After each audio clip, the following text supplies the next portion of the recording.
Welcome to part 2 of Violet Town. Much belated. I actually had this video recorded before I skipped town for about a week, but then I just didn't have time to edit until now. So thank you if you're watching again. I got some feedback from the first video, which was quite surprising because I honestly didn't think anyone was gonna watch it unless I personally held them at knife point. So anyone who voluntarily watched it and gave me feedback, thank you, made me feel real special. So a lot of people said this is a very soothing thing to watch, which I get it. It's pretty fucking cool. But I also had some people asking like my method and maybe to explain a little bit of what I'm actually doing, because I know I just rambled last time about hentai. Yeah, okay, so let's get into it. I like to pick pictures that have a lot going on, so nothing only has like one color. I did a practice before this particular picture just to see if I can actually color, and it was mostly grassland, and it drove me insane because I had to use so much green and everything is grass. If it's not grass, then it was trees. It was just, that was boring to me. So from now on, I'm probably only gonna pick things that have a lot of visual intrigue, have a lot of little parts that would require different colors, because if I have to color that much grassland again, I want to shoot myself. Okay, so I know there's like a weird noise coming from behind me, like a thumping noise. That's my dryer. I have not done laundry in a really long time. Yeah, so don't judge me. I have to wash my clothes. And alright, so back to explaining things. So when I look at a picture, I first decide on a color scheme or like an overall look. So for this one, I actually googled various European cities that have this charming feel, and I wasn't really digging any of the colors in real life. I mean, like, the towns themselves are awesome and amazing, but for coloring purposes, I didn't want to use that much brown or beige. Like, a lot of European towns that I saw were red roofs with like a beigey sandy building color, and I was just like, why box yourself into that if you can make this town whatever your heart desires? So I picked purple because I don't think that's an actual color that really exists in any town. And what I'm doing here is, oh, what am I doing here? Okay. Okay, so let me explain. I like to start with dark colors first. That's your shadows, and that's what you're going to blend into the lighter parts. So I usually find the edges or corners and color it with the darkest purple, well, in this case purple, that I have. And then the second layer, I'll go over it with like a slightly lighter purple, and then and so on and so on.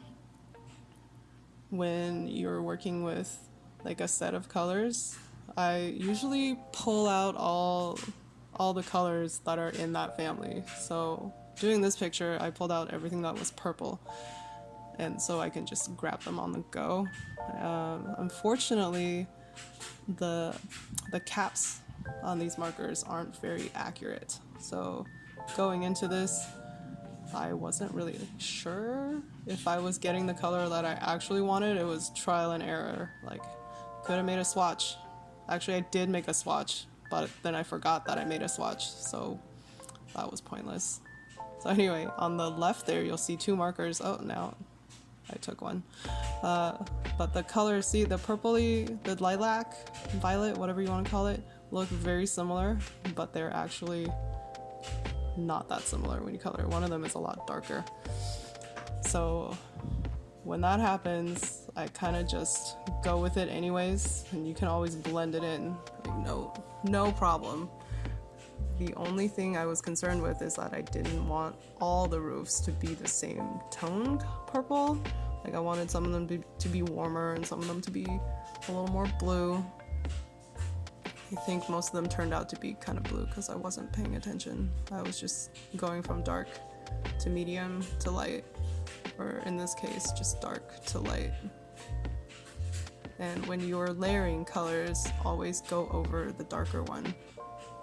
Go over the entire area that you just colored, so it'll blend nicely. I know the next part I'm gonna do is, oh wait, yes, I actually forgot to color those two window thingies along with the other ones. That's my bad. I do that a lot. I just forget that there's more parts that require the same colors, which is kind of a problem because I don't remember usually which ones I use, and sometimes they end up looking not quite right. But in this case, I think I set them aside, so that looks like they match. Yeah, sure. Cool. Okay, so with the overall tone, I just go ahead and color it, and then I will worry about shading, like atmosphere shading later.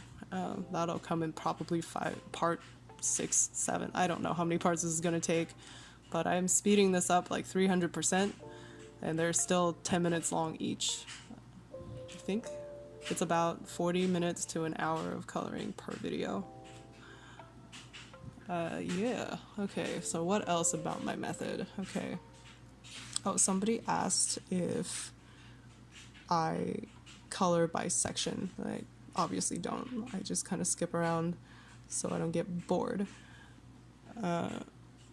Which is good and bad, because sometimes you need to go back and color something in a similar color that you already did and you just don't remember which markers you used.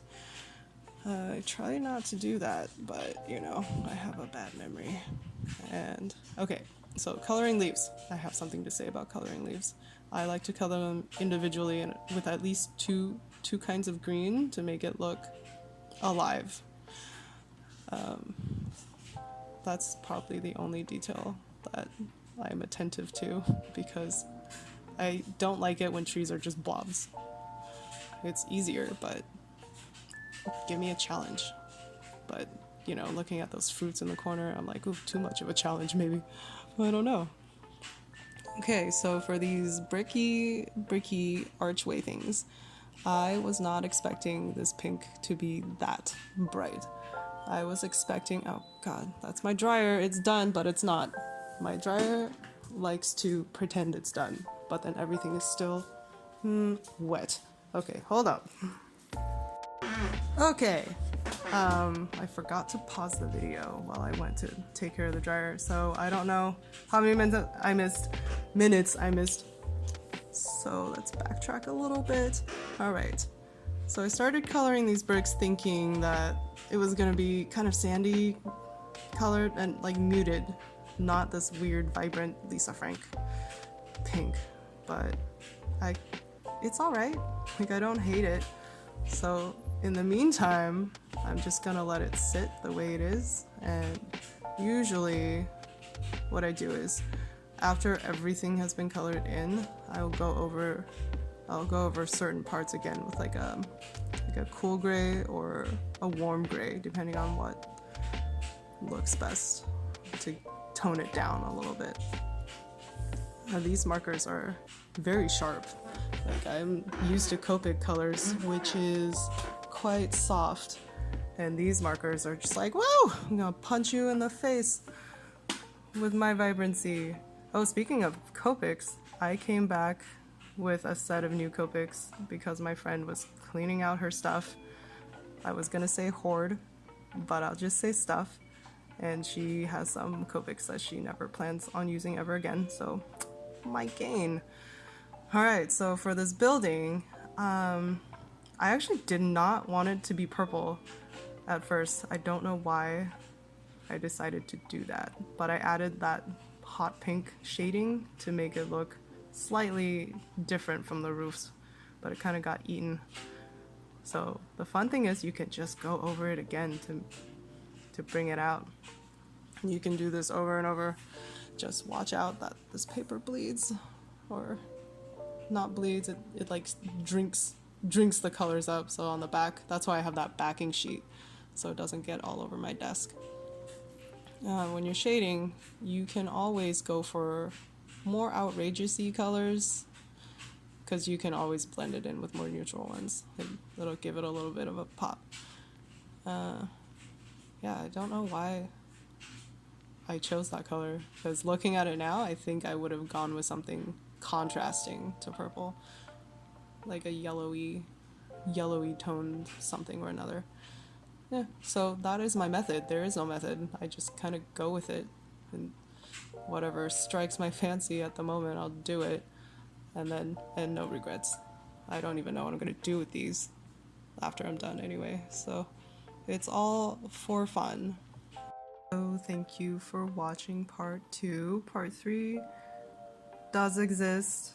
It's coming, I swear. Hopefully I won't be doing laundry while I record voice things for it. Alright, thanks for watching. Bye!